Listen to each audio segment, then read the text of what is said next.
So today I'm going to show you how to change your Minecraft world from survival mode to creative mode step by step, and I'll also explain why sometimes it says you're in creative but you actually can't fly. Yeah, I know it's annoying, right? Let's fix that properly. Alright, so first of all, when you're inside your Minecraft world, just press escape and go into settings. Now look for that option called open to LAN. When you click that, you'll see a few options. Here you'll see an option that says allow commands. Make sure that one is turned on. Some versions say allow cheats, but in the newer ones it's allow commands.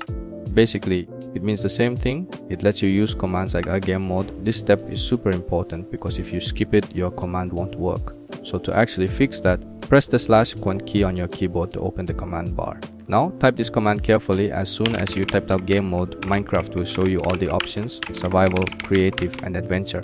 Just select creative, hit enter, and now you'll see the magic. Pretty simple once you understand how it works. A lot of people get stuck because they forget to enable cheats or think creative mode didn't activate when they can't fly. Now you know exactly how to fix it.